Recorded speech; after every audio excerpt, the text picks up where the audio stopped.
Hello friends, कैसे आप सभी लोग। आई होप आप लोग बड़े अच्छे होंगे और अपनी तैयारी बड़े अच्छे से कर रहे होंगे। आज के वीडियो में हम वेक्टर एनालिसिस अर्थात सदिश के मोस्ट इंपॉर्टेंट क्वेश्चन करेंगे, जो मोस्ट इंपॉर्टेंट हैं, मोस्ट रिपीटेड हैं, बार बार पूछे जाते हैं। 2, 5 और 8 मार्क्स वाले क्वेश्चन। और जैसा कि प्यारे बच्चों आप जानते हैं कि आपका मैथ का एग्ज़ाम 3 मार्च को है, इसलिए आप घर पे ज़्यादा से ज़्यादा रिवीजन करें। अपनी नोट्स जो भी अभी तक पढ़ा है उसको बार बार रिवाइज़ करें। हर चैप्टर के जो भी इम्पोर्टेंट फार्मूले हैं उनको बार बार रिवाइज़ करें, उनको लिखें और अखबार की तरह पढ़ना सीखें। ये नहीं कि अब सारे सवाल आप कर लेंगे, इतना समय आपके पास नहीं है कि सारे क्वेश्चंस को आप लगा लें या सारी एनसीईआरटी आप ख़त्म कर दें। नहीं, अखबार की तरह जिस क्वेश्चन में आपको प्रॉब्लम लग रही है उसको एक बार कर लेना है, बाकी ऐसे अखबार की तरह पढ़ लेना है। तो मैं हूं मुकेश यादव और आप आ चुके हैं मैथ सुपरविजन पे। आज हम आपको सारे इंपॉर्टेंट क्वेश्चन करवाने वाले हैं जो भी 5 नंबर, 8 नंबर और 2 मार्क्स में आते हैं, और मॉडल से भी सारे क्वेश्चन करा देंगे। तो मॉडल को भी ख़त्म कर देंगे और जो क्वेश्चन हमको लगे कि बहुत इंपॉर्टेंट हैं उनको लिख कर लाए हैं आपके लिए। आप देख सकते हैं ए वाला क्वेश्चन, और इसी तरीके से सारे इंपॉर्टेंट क्वेश्चन आप लोगों को करा देंगे एक तरफ से। परेशान ना होइएगा, वीडियो के एंड तक बने रहेंगे तो आपको वेक्टर एनालिसिस से इससे बाहर नहीं देखने को मिलेगा। समझ में आ रहा है? मतलब ये सारे मोस्ट इंपॉर्टेंट क्वेश्चन आपको करा रहे हैं, सारा कॉन्सेप्ट इसी में क्लियर हो जाएगा। तो शुरुआत पहले सवाल से करेंगे। कह रहा है सिद्ध कीजिए यदि त्रिभुज एबीसी में ए, बी तथा सी के स्थित सदिश क्रमशः दिस, दिस और दिस हैं तो त्रिभुज समकोण होगा। आप बच्चों जानते हैं मोस्ट इंपॉर्टेंट क्वेश्चन है 2013, 18, 19, 22, 24 बहुत बार, और ऐसा क्वेश्चन हर बार आता है। तो इस सवाल को करने से पहले एक छोटी सी बात बता देते हैं, वेक्टर में आप थोड़ा सा सीख लें जिससे आप एकदम सीख जाएं। देखो, मोस्ट इंपॉर्टेंट कहने को तो एक सवाल है, लेकिन ये 10 नंबर का सवाल है, इससे बहुत सारे कॉन्सेप्ट्स आपके क्लियर हो जाएंगे और 1 मिनट में। कह रहा है सदिश 2i - 3j + 4 के बारे में निम्न जानकारी दो। क्या जानकारी? सबसे पहले कोई भी आपको सदिश दे दिया जाए और उससे कहे कि अदिश घटक, 1 नंबर में सवाल आता है वेक्टर से।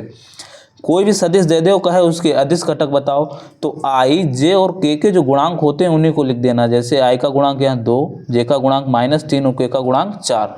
तो किसी भी सदिश के अदिश घटक लिखने हो तो क्या करना, i, j के गुणांक लिख देना है। फिर कहे उसके सदिश घटक बताइए साहब। तो सदिश घटक क्या होते हैं? जो भी है, i वाला i के साथ, j वाला j के साथ, k वाला k के साथ, कॉमा के साथ लगा देना है, यही इसके सदिश घटक हो जाएंगे। और जो चिन्ह है वो चिन्ह कर दिया। तो ये हमारा क्या हो गया, पहला सदिश घटक निकालना सीख गए किसी भी सदिश से, और अदिश घटक, 2 चीज़ें सीख गए। तीसरा, कोई भी वेक्टर दिया हो उसके दिक् अनुपात पूछ ले तो कुछ नहीं करना है, वही i, j और k के गुणांक जो अदिश घटक को या दिक् अनुपात को बात बराबर होती है। तो 2, -3 and 4 these are the direction ratio. किसके होते हैं? किसी भी वेक्टर की डायरेक्शन रेशियो, या हिंदी में दिक् अनुपात बोलते हैं। तो क्या हो जाते हैं, i, j और k के गुणांक। अच्छा जी, और क्या पूछ सकता है किसी सदिश से? उसका परिमाण निकालने को पूछ सकता है। तो परिमाण कैसे निकाल लेंगे? तो कोई भी सदिश हो, अंडर रूट लगा दूँ, यहाँ पे वेक्टर है, इस पे लगा देना है अंडर रूट। फिर i, j और k के जो गुणांक है उनका कर देना है स्क्वायर। तो 2 का स्क्वायर, -3 का स्क्वायर और 4 का स्क्वायर, आ गया √29। अच्छा, परिमाण होता क्या गुरुजी है? परिमाण कुछ नहीं होता, किसी भी सदिश की लंबाई होती है, और इसको इंग्लिश में मैग्नीट्यूड बोलते हैं। क्या बोलते हैं? मैग्नीट्यूड। तो magnitude is nothing but it is a length of any vector. ये किसी भी सदिश की क्या होती है भैया? लंबाई होती है। ठीक है, तो इतनी बात समझ गए सर कि परिमाण कैसे निकालना है। कोई भी वेक्टर दिया होगा उसका क्या करना है, स्क्वायर कर देना है, i, j के गुणांक का परिमाण निकाल लिया। फिर एक बात आती है मोस्ट इंपॉर्टेंट, दिक् अनुपात तो निकाल चुके, दिक् कोसाइन। अब दिक् कोसाइन क्या होते हैं? कॉस अल्फा, कॉस बीटा या कॉस गामा कहो, या इसी को LMN कहा करते हैं। ठीक है जी, कैसे करते हैं? कोई भी वेक्टर दिया हो तो पहले यल क्या होगा, i का गुणांक लिख देना यल के लिए, और उस पूरे सदिश का परिमाण बटे में लिख दो। तो परिमाण निकालना अभी सीखा, अंडर रूट 29 मात्रक आया, तो वही परिमाण निकाला, आ गया। तो यल कहो या इसी को cos अल्फा कहें तो 2/√9। यम क्या होता है? j का गुणांक, j क्या है? -3, और बटे सदिश का परिमाण कितना है? Under root 29। तो यम आ गया दिस, या इसी को cos बीटा बोल देते हैं। घबराना नहीं है, चाहे यल को हो, चाहे cos अल्फा, चाहे यम को हो, चाहे cos बीटा। ऐसे n cos गामा क्या होगा? k का गुणांक, k का गुणांक 4/10। तो ये आ गया। एक छोटी सी बात, तो ये सारे क्या है? नंबर हैं। 1 नंबर में ए भी आ जाता है, ए बी, ये सारे बेसिकली सभी क्या है? नंबर 1, 2, 3, 4, 5 सारे नंबर सीख चुके आप।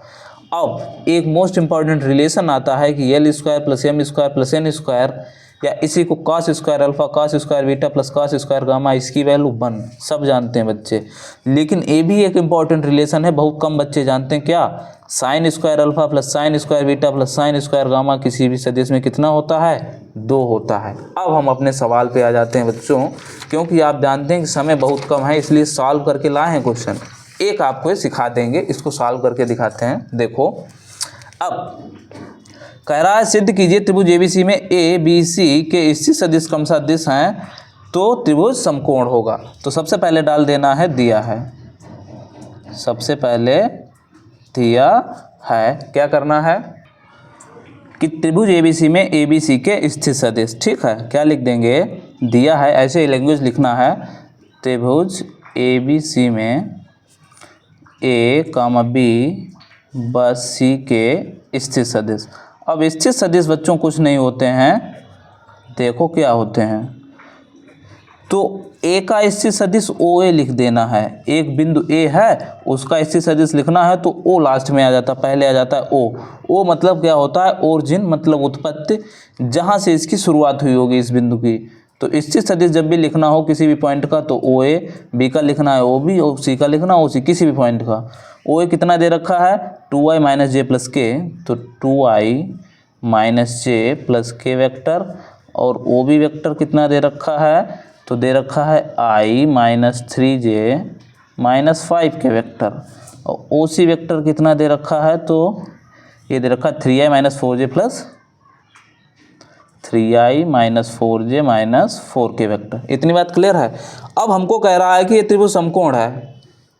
अब गुरु समकोण कैसे सिद्ध करेंगे?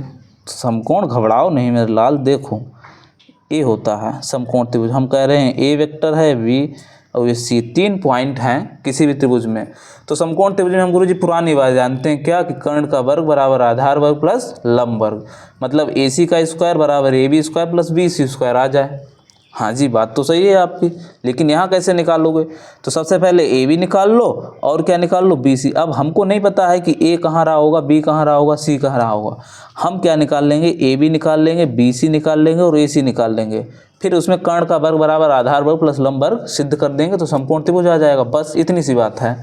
तो सबसे पहले हम क्या निकाल रहे हैं? ए बी वेक्टर निकाल रहे हैं, ए बी वेक्टर। अब ए बी निकालने में हमको महारत हासिल, कल भी बताया था, ए बी निकालना है तो पहले बी माइनस ए, तो O B vector minus O ए वेक्टर। बस ओ बी कितना दे रखा है? तो दे रखा है i माइनस 3j माइनस 5 के, और इस वेक्टर से घटा देना है ओ ए वेक्टर, कितना है? 2i माइनस जे प्लस के वेक्टर, और जगह कम होने की वजह से यहीं पे लिखे दे रहे हैं, देखो i और माइनस का 2i, तो i में से माइनस 2i जाएगा तो माइनस का i वेक्टर बचेगा, माइनस का 3j तो ये है, और माइनस माइनस प्लस, तो प्लस का j और माइनस का 3j, तो माइनस का 2j बचेगा। अब माइनस का 5k, अब यहाँ देखो माइनस का k बचेगा, तो माइनस का 5 और माइनस का k, माइनस का 6k। ये आ गया हमारा ए बी वेक्टर। अब ऐसे निकाल लेंगे हम बी सी वेक्टर, देखो ए बी फिर बी सी, और क्या निकाल लो? ए सी निकाल लो, तो ए सी वेक्टर। ये 3 वेक्टर हम निकाले ले रहे हैं। तो बी सी वेक्टर क्या हो जाएगा? ओ सी माइनस ओ बी, पहले बाद वाला फिर पहले वाला, तो ओ सी माइनस ओ बी। तो ओ सी और ओ बी की वैल्यू डाल दी और यहाँ से घटा लिया, 3i में से i चला गया 2i, माइनस का 4j और माइनस माइनस प्लस, तो प्लस का 3j तो माइनस का j, और माइनस का 4k था और माइनस माइनस प्लस, प्लस का 5k, तो कितना बचेगा? प्लस का k। ऐसे ओ सी वेक्टर निकाल लिया।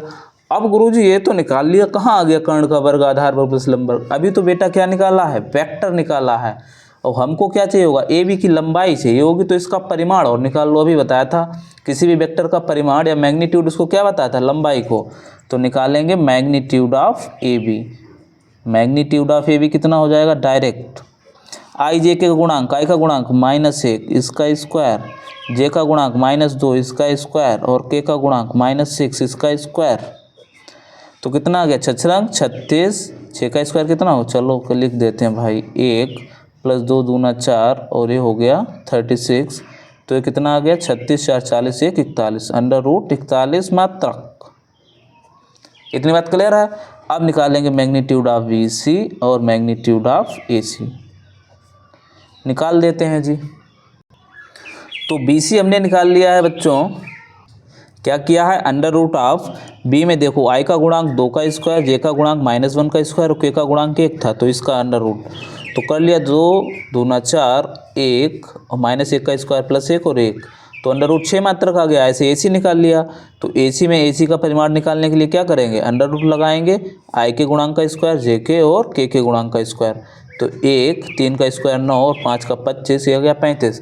अब हमको यहाँ पे गुरुजी दिख रहा है कि 35 और 6 41 और ये भी 41, तो यहाँ से हम लिखेंगे इट इम्प्लाइज दैट, क्या लिखेंगे, हम लिखेंगे गुरुजी क्या कि जो AC वेक्टर है इसका मैग्नीट्यूड प्लस जो BC वेक्टर है इसके मैग्नीट्यूड का स्क्वायर किसके मैग्नीट्यूड के बराबर आ रहा है, AB के स्क्वायर के बराबर आ रहा है। देख लो एक बार भैया, AC कितना है तो अंडर रूट 35 इसका स्क्वायर, BC कितना है अंडर रूट 6 इसका स्क्वायर और AB कितना है अंडर रूट 41 इसका स्क्वायर, तो ये हो गया 35 + 6, क्योंकि अंडर रूट 35 का वर्ग, स्क्वायर और अंडर रूट आपस में कैंसिल और इधर भी, तो 41 बराबर 41 आ गया। सॉरी अब दिख रहा होगा 41 = कितना आ गया 41। तो हमने प्रूफ कर दिया कि कर्ण का वर्ग बराबर आधार वर्ग प्लस लंब वर्ग। अब गुरुजी यहाँ मत आ जाना, दिल पे मत ले लेना ए वाला, गुरुजी को इसमें कर्ण तो AC था, यहाँ आपका A भी आ रहा है। तो अभी हमने बताया था बच्चों क्या कि हमको नहीं पता है कि पॉइंट A कौन सा होगा B कौन सा होगा, लेकिन इतना जरूर पता है कि किन्हीं दो भुजाओं का वर्ग तीसरी भुजा के बराबर जरूर आएगा समकोण त्रिभुज में। तो हमने AB AC निकाल लिया और उनका मैग्नीट्यूड किया तो इतना आ गया। अब लिख देंगे अतः त्रिभुज ABC क्या है, समकोण त्रिभुज है, समकोण त्रिभुज है। अब इस क्वेश्चन पे 3 कैटेगरी के सवाल बनते हैं। पहला तो आपने कर लिया क्या कि सिद्ध कीजिए कि त्रिभुज ABC में उनके स्थित सदिश दे रखे हैं, त्रिभुज समकोण होगा। दूसरा सवाल कहेगा किसी त्रिभुज के स्थित सदिश हैं, त्रिभुज का क्षेत्रफल ज्ञात करो। तीसरा सवाल वो क्या कहेगा, ABC के स्थित सदिश न देकर क्या कह देगा कि A और B और C के फलाने फलाने बिंदु हैं और त्रिभुज क्या है, या तो त्रिभुज का क्षेत्रफल बताओ या त्रिभुज समकोण हो, इस तरीके से। अब देखो ये मॉडल से कराते हैं आपको क्वेश्चन। देखिए ये जो क्वेश्चन है, देखो बच्चों कह रहा है एक त्रिभुज का क्षेत्रफल ज्ञात करो जिसके शीर्ष देश और दिश हैं। 2019-22 मोस्ट इंपॉर्टेंट क्वेश्चन है वेक्टर का, 8 नंबर का क्वेश्चन है। अब गुरुजी इसमें तो कहीं लिखा ही नहीं सदिश विषय ज्ञात करो, और कोई फार्मूला मत लगा देना। अब उसने ये कहा है कि एक त्रिभुज का क्षेत्रफल ज्ञात करो जिसके शीर्ष देश और दिश हैं। तो अब इसमें 2 तरीके हैं आपको, अगर वो लिख देता कि सदिश विधि से ज्ञात करो तो फिर ऐसे ही करना होगा, और उसने केवल यही कह दिया है कि इसका क्षेत्रफल ज्ञात करो, ठीक है। नहीं तो हमारे पास दूसरे भी तरीके हैं करने को, लेकिन हम क्या करेंगे सदिश विधि से ही करेंगे, ठीक है। जब 2 पॉइंट दिए होते हैं तो हम क्या करते हैं सारणिक विधि से निकाल लेते हैं। चूंकि यहाँ पे 3 पॉइंट हैं, फिलहाल हम किससे करेंगे, सदिश से ही करेंगे। तो कोई भी पॉइंट दिया हो, यहाँ क्या दे रखे हैं त्रिभुज के शीर्ष A B और C, तो बिंदु A का सबसे पहले हम क्या निकालेंगे बच्चों, स्थित सदिश। ये मान लेना कि माना मूल बिंदु O है, ये नहीं सब दिखाना है, मान लिया कि मूल बिंदु O, कुछ नहीं, बिंदु A का स्थित सदिश, तो A का स्थित सदिश होगा OA। हमने अभी बताया था कोई भी पॉइंट हो उसका स्थित सदिश A का तो OA, B का OB, C का OC, बात समझ रहे हो। अब OA कैसे लिखेंगे, जो पॉइंट दिया है 1, 1, 2, 1 के साथ I, इस वाले 1 के साथ J और इस वाले 2 के साथ K। अब चूंकि 1 × I होगा तो इन्होंने I J के 2 के लिख दिया। ऐसे OB का स्थित सदिश कुछ नहीं करना है, OB वेक्टर, अब 2I vector, 3J vector plus 5। अब मान लो यहाँ पे माइनस होता तो माइनस का 3J हो जाता, अब मान लो -5 होता तो माइनस का 5 के वेक्टर हो जाता। बात समझ रहे हो बच्चों। तो यहाँ पे हमने OA OB वेक्टर निकाल लिया, ऐसे OC वेक्टर निकाल लिया, I + 5J + 5K, ठीक है। इसको हल्के मत लेना, मोस्ट इंपॉर्टेंट क्वेश्चन है। अब बस हमारा तो काम हो गया। कह रहा त्रिभुज का क्षेत्रफल बताओ, तो त्रिभुज का क्षेत्रफल बच्चों क्या होता है, तो त्रिभुज का क्षेत्रफल होता है 1/2 magnitude of A cross B, जहाँ A और B क्या होती हैं, त्रिभुज की संलग्न भुजाएं होती हैं। अच्छा साहब, ये बात तो क्लियर है कि A और B क्या होती हैं, संलग्न भुजाएं होती हैं। तो हमने अभी तो निकाले हैं A B और C के स्थित सदिश। अब हमें क्या चाहिए होगा, 2 भुजाएं भी तो चाहिए होगी। मान लो हम एक त्रिभुज बना लेते हैं, देखो बड़े प्यार से समझना है, ABC, ये A है, ये B है और ये C है, ठीक है। अब हमको त्रिभुज का क्षेत्रफल चाहिए, तो 2 संलग्न हो जाए, मतलब पास वाली, एक AB ले लो, हमने कहा ठीक है गुरुजी AB ले ली, और एक AC ले लो, क्या दिक्कत है, ए बी ले लिया और ए सी ले लिया। आपका मन करे बी सी ले लो, बी ए ले लो, आपका मन करे सी ए ले लो, सी बी ले लो, कोई भी दो पास वाले ले लेना। हम तो ए बी निकाल लेंगे और क्या निकाल लेंगे, ए सी। ठीक है, बात समझ में आ रही है। तो इसका क्षेत्रफल कितना हो जाएगा, 1/2 ए बी क्रॉस ए सी, दो संलग्न वाली भुजाएं, मतलब एक ए वाली और इसके पास वाली ए भुजा, जिनका ओरिजिन पॉइंट सेम होता है। तो हमने वही किया, यहाँ पे ए बी निकाल लिया है। ए बी निकालने में क्या करेंगे, बी माइनस है तो बी वाले वेक्टर माइनस ए वेक्टर। अब घटाने में तो हमको महारत हासिल, घटा दिया। 2i में से आ गया i, 3j में से गया j और 5k में से 2k चला गया तो 3k, निकाल लिया ए बी। अब हम ए सी निकाल लेंगे। तो ए सी निकालने के लिए क्या करेंगे जी, तो c माइनस ए, तो c माइनस ए किया तो ए सी वैक्टर हमारा आ गया। i में से i चला गया तो 0i लिख दिया, या ना लिखो, ख़त्म करो। 5j में से गया तो 4k और 5k में से 3k। अब हम क्या चाहिए, अभी बताया कि त्रिभुज का क्षेत्रफल क्या होता है, 1/2 संलग्न भुजाओं का क्रॉस प्रोडक्ट, मतलब ए बी क्रॉस ए सी। तो ए बी क्रॉस ए सी निकाल लिया हमने। तो आई जे के, सबसे पहले ए बी लिखा है तो ए बी के आई जे के गुणांक, ए बी का गुणांक कितना, आई का 1 2 3, तो वही यहाँ पे लिख दिया है 1 2 3।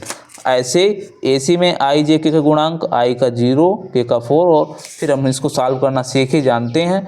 तो इसको सॉल्व कर लिया, I this into this, A cancel A cancel, this into this into this, 3 दूना 6 माइनस 4 3 12, बीच वाला माइनस के साथ ए वाला कॉलम, ए वाली रो कैंसिल, 3 एकम 3 माइनस 0 और ए। इसको सॉल्व किया, ए आ गया, ए बी क्रॉस ए सी।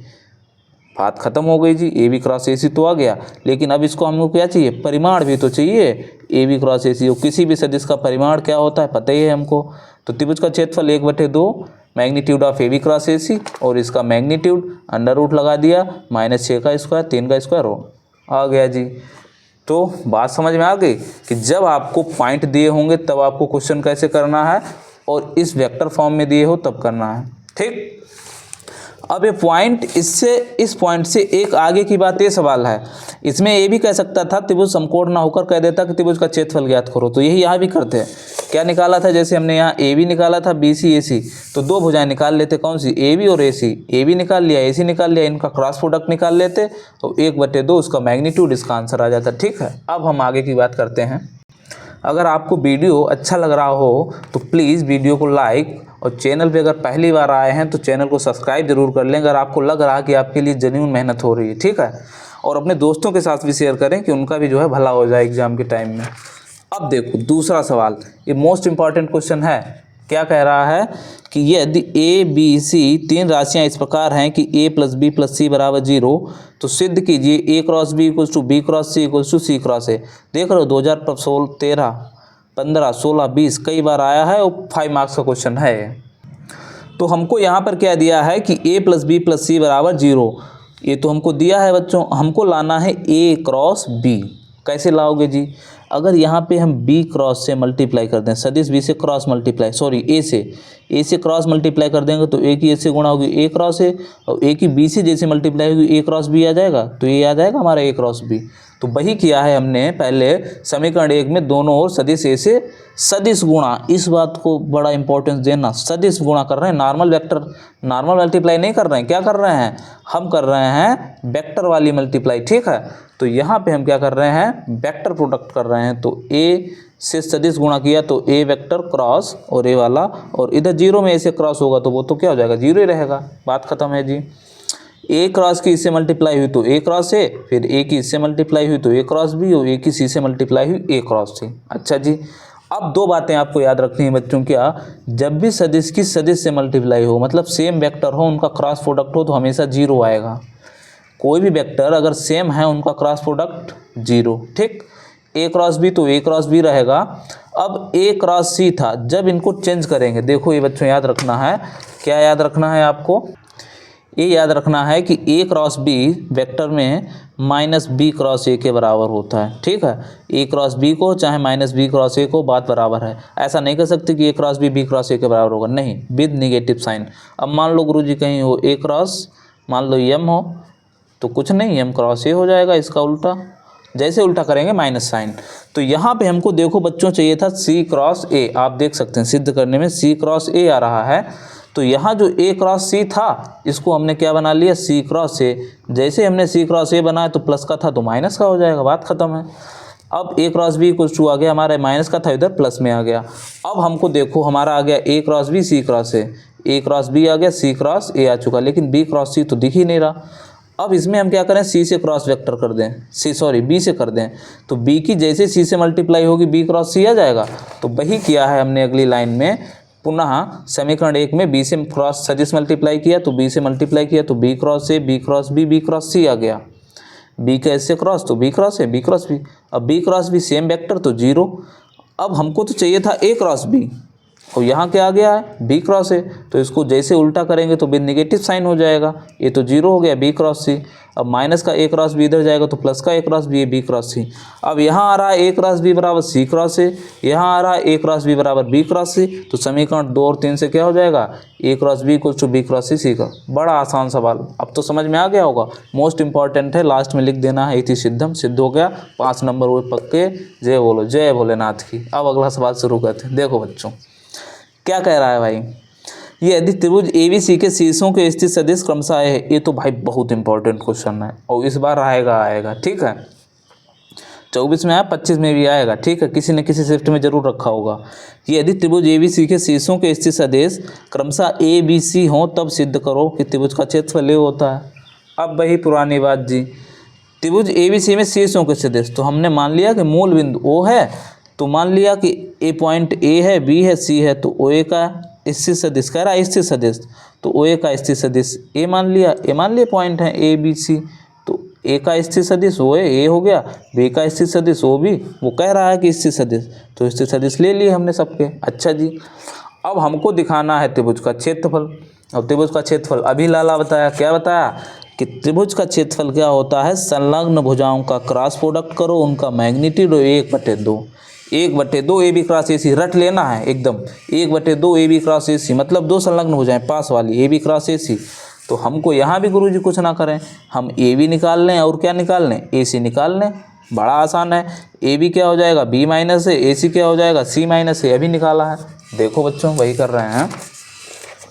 तो यहाँ से हमने निकाल लिया, सबसे पहले क्या निकाल लिया, ए बी क्या होगा, पहले बाद वाला फिर पहले वाला, तो ओ बी माइनस ए, तो ओ बी वेक्टर की वैल्यू बी वेक्टर थी, ओ ए वेक्टर की वैल्यू ए, ऐसे ए सी निकाल लिया, सी माइनस ए आ गया।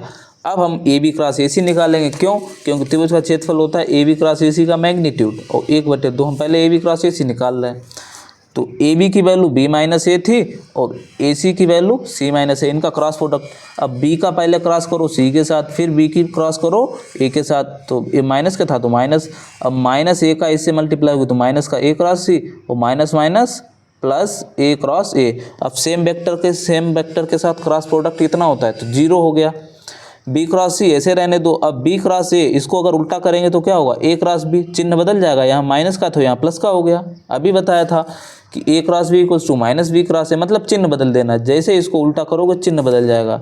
यहाँ बी क्रॉस है, इसको जैसे ए क्रॉस बी करेंगे, जो जैसा इसका चिन्ह हो उसको बदल दो, यहाँ माइनस का था तो प्लस, यहाँ ए क्रॉस सी था उसको सी क्रॉस ए लिखा, माइनस का था तो प्लस कर दिया, बात खत्म है। तो ए हमारा आ गया। अब त्रिभुज का क्षेत्रफल हम जानते हैं 1/2 A B cross A C, 5 number हो गए पक्के, बोलो राधे राधे, काम हो गया भाई। ए बी क्रॉस ए सी कितना आया था ए, तो 1/2 ए बी क्रॉस ए सी की वैल्यू डाल दी, यही सिद्ध करना था, 5 नंबर पक्के। अगला सवाल देखो भाई, मोस्ट इंपॉर्टेंट है ए बी, संरेख वाला आता है क्वेश्चन, क्या कि सिद्ध कीजिए बिंदु देश और देश क्या है, संरेख हैं। बहुतों की तो क्या होगी, वो बोलती बंद हो गई, ये गुरुजी कैसे करेंगे, कुछ नहीं करना है। संरेख में क्या होता है यार, पॉइंट, बात किसकी करते हैं हम, पॉइंट की।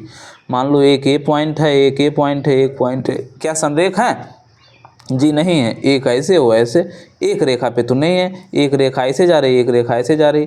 रेखा अगर ऐसी हो, इसी पे जितने भी पॉइंट होंगे इस रेखा पे, वो सभी क्या है, संरेख है। संरेख का मतलब एक रेखा पे, संरेख, ठीक है, एक रेखा पे जो पॉइंट होते हैं। यहाँ हमारे कितने पॉइंट हैं, ए बी सी, ये संरेख होने चाहिए। देखो करें कैसे, हमने खींची लाइन, हमने कहा ये पॉइंट ए है गुरुजी, ये पॉइंट बी है गुरुजी, ये पॉइंट सी है गुरुजी, ठीक। हम क्या निकालें, ए बी वेक्टर निकालें, क्योंकि सदिश विषय सिद्ध करना होगा। ए बी वेक्टर निकाल लो गुरुजी, निकाल लिया। और हम निकालेंगे बी सी वेक्टर, तो BC वेक्टर निकाल लेंगे। अब इन दोनों वेक्टर की हम क्या करेंगे, समांतर सिद्ध कर देंगे। जब समांतर हो जाएंगे और पॉइंट B क्या है, कॉमन है, मतलब एक ही रेखा पे हो जाएंगे। A वाला वेक्टर इसके क्या है, समांतर है, मतलब इस वाले वेक्टर को इसी के ऊपर रख दो।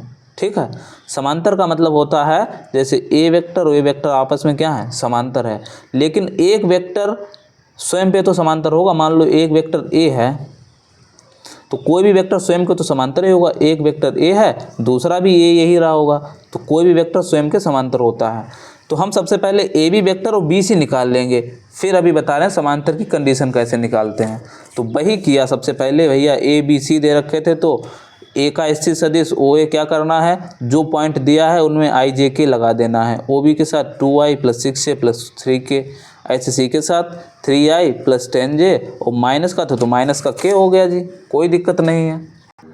अब हम क्या करेंगे बच्चों, यहाँ से AB निकाल लेंगे, तो OB - OA, तो OB में से OA घटा दिया तो A आ गया हमारा AB वेक्टर।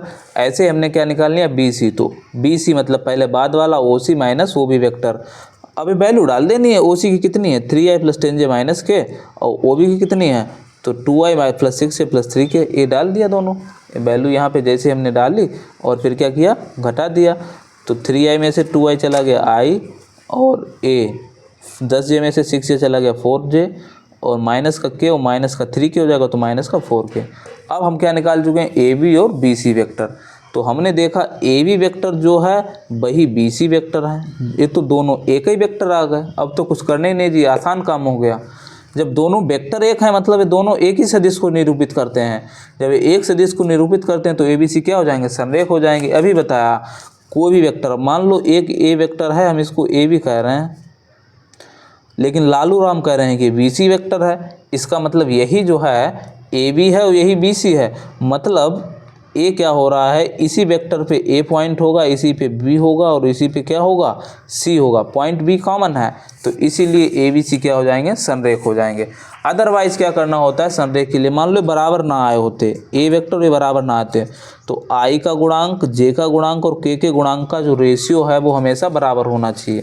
जैसे यहाँ I का गुणांक कितना था बच्चों, तो यहाँ I का गुणांक है 1 और इसमें I का गुणांक 1। ऐसे इसका गुणांक लो 4, इसका गुणांक लो 4, इसका गुणांक k का -4, इसका गुणांक -4। देखो यहाँ भी 1/1, यहाँ 1/1, 1/1 हमेशा बराबर आ रहे हैं, तो हम कह देते कि A क्या है, समांतर सदिश हैं, परंतु B बिंदु कॉमन है, तो ABC क्या हो जाएंगे, संरेख। ठीक, इतनी बात क्लियर हो गई संरेख वाली। अच्छा जी, और देखते हैं क्या है आपके लिए एक लास्ट सवाल, ये संरेख का ही है। क्या कह रहा है, एक एक किस मान के लिए सदिश दिश और दिश क्या है, संरेख हैं। एकदम वीडियो के एंड तक बने रहिए, आपको निश्चित रूप से यहीं से सारे सवाल मिलेंगे। तो दिए गए सदिश क्या है, हमारे दिश और दिश हैं, दोनों सदिश संरेख होने के लिए अभी कंडीशन बताई क्या होता है संरेख होने के लिए, I का गुणांक, तो इसका I का गुणांक दिश और इसके I का गुणांक दिश, J का गुणांक इसका और इसके भी K के गुणांक, ये हमेशा बराबर होंगे। दोनों सदिशों के I, J और K के गुणांकों का जो अनुपात होगा वो बराबर होगा जब कोई भी सदिश क्या होंगे, संरेख।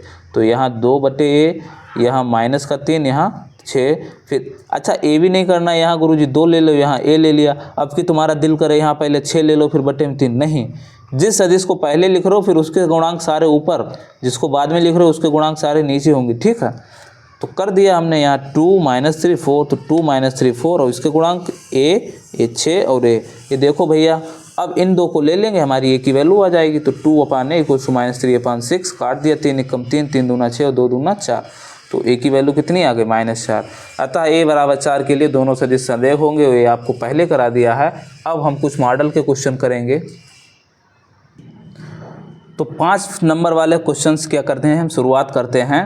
क्या कह रहा है मॉडल से भी, ठीक है, क्या कह रहा है, सदिश A के समांतर एकांक सदिश क्या है, और A वेक्टर में किस सदिश का योग किया जाए कि परिणामी सदिश I हो जाए। बड़ा छोटा सा छुटकू मुटकू सवाल है। कह रहा सदिश के समांतर एकांक सदिश, हम बता चुके हैं किसी भी सदिश के लिए अगर आपको एकांक सदिश चाहिए है तो वो वाला सदिश और इसका बटे में क्या लिख दो, परिमाण लिख दो, बस इसी का एकांक सदिश हो जाएगा। तो मान लो कि माना सदिश A के समांतर एकांक सदिश, उसको A कैप से लिखते हैं। तो A कैप क्या होता है, vector A upon magnitude of A। तो वेक्टर A हमारा जो पूरा था और इसका मैग्नीट्यूड कैसे निकालेंगे, ये निकाला है। अंडर रूट 3 का वर्ग, फिर 4 का वर्ग और फिर -2 का वर्ग, तो अंडर रूट इनका कितना आ गया, अंडर रूट 29। तो सदिश ए के समांतर एकांक सदिश, इसकी और भी भाषा कह सकता है कि ए के अनुदिश एकांक सदिश बताओ, ठीक है, या सदिश पर एकांक सदिश बताओ, तो कैसे भी कहे, या समांतर एकांक सदिश। हमेशा जब भी एकांक की बात करे तो क्या करना है, वो वाला सदिश ले लेना है, उसका क्या निकाल लेना, परिमाण। परिमाण हमने ए निकाला। दूसरा क्या कह रहा है, ये तो बच्चों वाला सवाल हो गया कि ए में किस सदिश का योग करें। हमने कहा ए में मान लिया हमने बी का सदिश का योग करें, कि परिणामी सदिश आई हो जाए तो हमने कह दिया आई हो गया, ठीक है। तो हमने मान लिया कि सदिश ए में, जो सदिश ए हमारा ए था, इसमें हमने कहा एक वेक्टर बी हम जोड़ देंगे तो परिणामी कितना आ जाएगा, आई। तो बी का मान निकाल लिया, यहाँ से इसको घटा दिया तो आई में से 3 आ गया तो माइनस का 2i। अब जे तो है ही नहीं, तो फिर माइनस का 4j हो जाएगा और माइनस का 2k हो जाएगा, ठीक है, माइनस माइनस प्लस का 2k, तो ए वाला सदिश घटाने पे क्लियर है। अब अगला सवाल देखो, ये भी बहुत इंपॉर्टेंट है, खूब आते हैं। यदि ABCD बिंदुओं के स्थित सदिश देश देश और दिश हैं तो सिद्ध कीजिए रेखाएं AB और CD समांतर हैं। अब दो वेक्टर आएंगे, AB एक वेक्टर आएगा, एक CD वेक्टर आएगा, और उनकी लंबाइयों में अनुपात ज्ञात करो। बड़ा आसान सवाल, देखो कुछ नहीं करना। ABCD बिंदुओं के स्थित सदिश मतलब क्या दे रखा है, OA है, OB A है, OC A है और OD A है। तो AB कैसे निकालेंगे बच्चों, हमको चाहिए है कि रेखाएं AB और CD समांतर दिखानी है। तो रेखाएं AB निकालने के लिए B का स्थित सदिश माइनस A का स्थित सदिश मतलब OB माइनस OA। हिंदी में नहीं लिखना है, डायरेक्ट लिखना है। क्या लिखना है, वेक्टर हमको अगर क्या चाहिए है, वेक्टर हमको चाहिए है AB चाहिए, तो AB का मतलब OB माइनस OA वेक्टर, और वही यहाँ पे इन्होंने किया है। तो OB देखो, ये पहला A है और AB है, तो I plus J plus K, और फिर B का हो गया, और फिर A, और A क्या है 2I प्लस 3J, तो 2I प्लस 3J ये घटा लिया AB वेक्टर। ऐसे CD निकालने के लिए D माइनस C, तो लास्ट वाला है D, I minus 3J plus 7K, ये हो गया। और C कौन सा है, तो A वाला है C, 4I plus 3J minus 4K। इससे इसको घटा दिया। घटाना तो बच्चों वाला खेल है। घटाने के बाद कितना आ गया, तो घटाने के बाद हमारा आ चुका है कितना, माइनस का 3i माइनस का 6j प्लस 3k, ए आ गया। तो AB वेक्टर ए आ गया भैया हमारा, और CD वेक्टर कितना आ गया, ए आ गया। कह रहा है सिद्ध करो। अब देखो यहाँ से हम बता देते हैं, आपको लिख देते हैं। अब आपको सिद्ध कैसे करना है, AB वेक्टर इन्होंने कैसा निकाला है, तो I minus 2j plus k minus का I माइनस का 2j प्लस का k कैप वेक्टर, और CD वेक्टर कितना निकाला है, तो ए निकाला इन्होंने है CD वेक्टर माइनस का 3i माइनस का 6j प्लस का 3k, माइनस का 3i माइनस का 6j प्लस का 3k। अब हमको दो सदिश निकालने हैं कि ये समांतर सदिश हैं। तो समांतर के लिए अभी बताया था, i का गुणांक दिखाओ, इसका i का गुणांक 1, इसका i का गुणांक -3, इसका j का गुणांक -2, इसका j का गुणांक -6, इक्वल्स टू इसका k का गुणांक 1 और इसका k का गुणांक 3। ये देखो बराबर हैं, 1 माइनस माइनस कैंसिल, 1/3, 2 एकम 2, 2 3 6 और 1/3। और नीचे लिख देना है, अतः AB और CD क्या है, समांतर हैं। क्यों, इनके दिक् अनुपातों का अनुपात क्या है, बराबर है। जब किन्हीं भी दो सदिशों के दिक् अनुपातों का अनुपात बराबर होता है तो वो क्या होते हैं, समांतर सदिश। फिर कह रहा था कि इनकी लंबाइयों में अनुपात ज्ञात करो, मतलब AB की लंबाई मतलब AB का मैग्नीट्यूड। तो AB का मैग्नीट्यूड निकाल लिया हमने। तो AB का मैग्नीट्यूड भैया कितना होगा, देखो बच्चों, AB का मैग्नीट्यूड कितना होगा, अंडर रूट -1 का स्क्वायर -2 का स्क्वायर प्लस 1 का स्क्वायर, वही इन्होंने यहाँ पे किया है।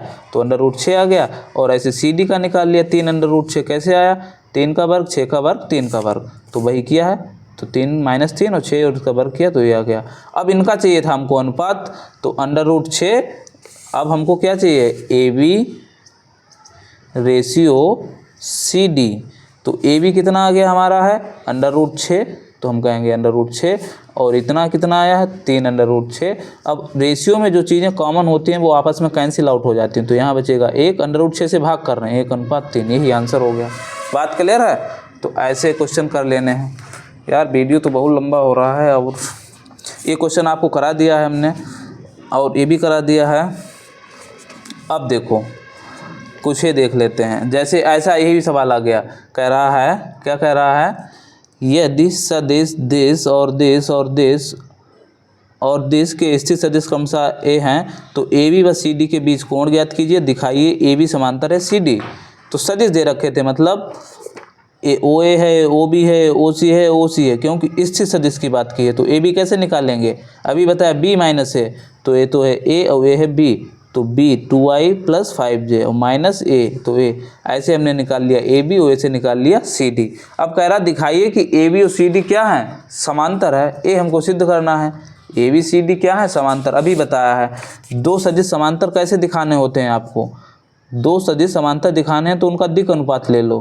तो इसका दिक् अनुपात i का 1 और इसका दिक् अनुपात i का कितना है -2, इसके दिक् अनुपात j का 4 और इसका कितना है -8, कोई दिक्कत नहीं। इसका कितना है -1 और इसका कितना है +2। देखो ए भी -1/2, 4 एकम 4, 4 दूना 8, -1/2, तो तीनों बराबर आ गए। तो लिख देंगे अतः ए बी और सी डी सदिश क्या हैं, परस्पर समांतर हैं। और कह रहा ए बी और सी डी के बीच कोण ज्ञात करो। तो ए बी सदिश हमारा है ए और सी डी सदिश है ए, तो दो सदिशों के बीच कोण क्या होता है, हम जानते हैं डायरेक्ट। cos थीटा बराबर क्या फार्मूला होता है, दोनों का डॉट प्रोडक्ट और दोनों का मैग्नीट्यूड ऑफ ए और मैग्नीट्यूड ऑफ बी। तो कुछ नहीं किया हमने, ऐसे ए बी का निकाल लिया मैग्नीट्यूड, हमको चाहिए होगा उस सदिश का मैग्नीट्यूड, और सी डी का निकाल लिया मैग्नीट्यूड, ए बी निकाल लिया। फिर A B dot C D निकाल लिया, क्योंकि दोनों का डॉट प्रोडक्ट चाहिए होगा। तो डॉट प्रोडक्ट हमने ए निकाल लिया और cos थीटा बराबर A B dot C D upon this, और इसकी वैल्यू निकाल ली। बात समझ में आ रही है। तो ऐसे आप एंगल निकाल सकते हैं। ये क्वेश्चन करा ही दिया है आपको। और देखो बच्चों, आप देख सकते हैं, ये देखो बच्चों सवाल, ये भी मोस्ट इंपॉर्टेंट क्वेश्चन है। एक समांतर चतुर्भुज का क्षेत्रफल ज्ञात कीजिए जिसके विकर्ण दिस और दिस हैं। तो जब भी समांतर चतुर्भुज का क्षेत्रफल निकालना हो और विकर्ण की बात की हो, तो विकर्ण की जब भी बात करेगा तो आपको बताया था विकर्ण के लिए, अच्छा ये तो हटाओ, ये हटा देते हैं, कि समांतर चतुर्भुज का क्षेत्रफल क्या होता है, 1/2 d1 क्रॉस d2, जब उसके d1 और d2 क्या हो, विकर्ण हो। वैसे समांतर चतुर्भुज का क्षेत्रफल कितना होता है, a क्रॉस b, जहाँ a और b उसकी संलग्न भुजाएं होती हैं। लेकिन विकर्ण के केस में d1 क्रॉस d2 वो 1/2 मैग्नीट्यूड के साथ। तो बस कुछ नहीं, हमको a और b विकर्ण दिए हैं, तो इनका सबसे पहले क्या निकाल लो, क्रॉस प्रोडक्ट। तो a क्रॉस b कैसे निकालते हैं, i j k, a पहले लिखा है तो a के गुणांक 3 1 -2, तो 3 1 -2, और b का कितना है 1 -3 4, तो a क्रॉस b इतना आ गया। अब इसका क्या हमको चाहिए होगा, इसका चाहिए होगा हमको मैग्नीट्यूड। तो मैग्नीट्यूड हमने निकाल लिया, मैग्नीट्यूड कितना होगा, अब डायरेक्ट क्षेत्रफल लगा दो, चाहे formula 1/2 magnitude of a1 cross a2 जो इन्होंने लगाया है। तो 1/2 a क्रॉस b का मैग्नीट्यूड, और a क्रॉस b हमारा कितना है, इतना आया। अब 1/2 से देखो अंदर भाग कर दिया, 2 कॉमन ले लिया, तो 2 एकम 2, 2 सत्ते 14 और 2 पंचे 10, ये आ गया। अब इसका मैग्नीट्यूड निकाल लो, अंडर रूट -1 का वर्ग -7 का वर्ग और -5 का वर्ग आ गया, अंडर रूट 75, और 25 तियाँ 75 होता है, 25 का वर्गमूल 5 आ जाएगा, 3 अंडर रूट में रहेगा, तो वर्ग इकाई यही क्या हो गया, इसका क्षेत्रफल हो गया। तो जब भी विकर्ण दिए होंगे तो विकर्णों का क्रॉस प्रोडक्ट और उनका मैग्नीट्यूड के साथ 1/2 लगा देना है, आंसर आ जाएगा आपका। ऐसे सवाल ही बच्चों खूब आते हैं। सिद्ध कीजिए a cross b cross b, a cross b plus c plus b cross c cross a plus a this equals to 0। कुछ नहीं करना है, बस लेफ्ट हैंड साइड आप ले लो इसकी। लेफ्ट हैंड साइड लेने के बाद a की मल्टीप्लाई होगी b प्लस c से, तो a क्रॉस b आएगा और फिर a क्रॉस c आ जाएगा। फिर जब इसकी मल्टीप्लाई होगी तो कितना आएगा, b क्रॉस c, फिर b क्रॉस a, फिर इस c की क्रॉस से मल्टीप्लाई होगी तो c क्रॉस a और c क्रॉस b। और अभी बच्चों बताया था a क्रॉस b और b क्रॉस a आपस में कैंसिल नहीं हो जाएंगे, क्योंकि जैसे इसको लिखेंगे a क्रॉस b माइनस के साथ आएगा, तो प्लस का a क्रॉस b और माइनस का a क्रॉस b होगा, तो कैंसिल हो जाएंगे। ऐसे यहाँ a क्रॉस c यहाँ लिखा है और देखो ये c क्रॉस है, इसको जैसे a क्रॉस c लिखोगे तो प्लस का है माइनस का हो जाएगा, तो ये भी आपस में कैंसिल आउट। यहाँ b क्रॉस c और यहाँ c क्रॉस b उल्टे हैं, आपस में कैंसिल आउट। तो बस वही इन्होंने आगे किया है और इसको क्या किया है, 0 कर दिया है। बात समझ में आ गई। तो ऐसे क्वेश्चन भी आप कर लेना, छोड़ना नहीं है। फिर क्या कह रहा है, सदिश दिस और दिस के बीच मध्य कोण कीजिए, दिखाइए। कह रहा है इनके बीच साइन थीटा इतना आता है, ठीक है। तो साइन थीटा छोड़ो यार, ऐसा सवाल रहने दो। वैसे कर सकते हो आप, क्या कर सकते हो कि साइन थीटा का फार्मूला होता है magnitude of A cross B upon magnitude of A into magnitude of B, ये फार्मूला होता है। तो वही फार्मूला जो हम पढ़ चुके हैं, ऐसा नहीं रटना कुछ नहीं है। देखो क्या फार्मूला होता है, हम जानते हैं कि ए क्रॉस बी कितना होता है, साइन आएगा कैसे, magnitude of A magnitude of B into sine theta, समझ में आया। तो साइन थीटा कैसे निकालेंगे, ए क्रॉस बी। अब एक होता है एन वेक्टर का कैप, ये होता है एन कैप और होता है, तो एन कैप कैसे हटेगा, ये होता है यूनिट वेक्टर। तो यूनिट वेक्टर का हम जानते हैं मापांक कितना होता है, एक होता है, तो दोनों तरफ मॉडुलस लगा देंगे तो इधर भी मॉडुलस हो जाएगा। तो ये तो हो गया magnitude of A cross B, बटे में ये आ जाएगा मैग्नीट्यूड ऑफ ए और मैग्नीट्यूड ऑफ बी, इधर हो जाएगा साइन थीटा, और जैसे एन का लेंगे मॉडुलस मतलब मैग्नीट्यूड तो वो तो हो जाएगा 1। अब साइन थीटा यहाँ से, तो साइन थीटा का फार्मूला होता है magnitude of A cross B upon magnitude of A magnitude of B. तो सबसे पहले हमने ए क्रॉस बी निकाल लिया, ए क्रॉस बी हमारा ए आया और इसका निकाल लिया मैग्नीट्यूड, तो ए आ गया मैग्नीट्यूड, फिर मैग्नीट्यूड ए मैग्नीट्यूड बी निकाल लिया और इनकी डाल दी वैल्यू, तो साइन थीटा का ए आ गया। तो यहाँ से थीटा अगर निकालेंगे तो साइन इनवर्स ऑफ होगा, तो साइन इनवर्स ऑफ 2/√7, वही हमको ये सिद्ध करना था, ठीक है। तो आज के लिए इतने रखते हैं बच्चों, और कुछ जो है इम्पोर्टेंट क्वेश्चन उसके कुछ तो शॉर्ट में करा देंगे या एक वीडियो ला देंगे। अब जो है आप लोगों के लिए 2-3 चैप्टर को इकट्ठा कराएंगे उसके, ठीक है, 2 से 3 चैप्टर एक साथ ही कराएंगे। तो मिलते हैं नेक्स्ट वीडियो में, तब तक के लिए जय हिंद, नमस्कार। पढ़ते रहिए, मुस्कुराते रहिए, हंसते रहिए, थैंक यू।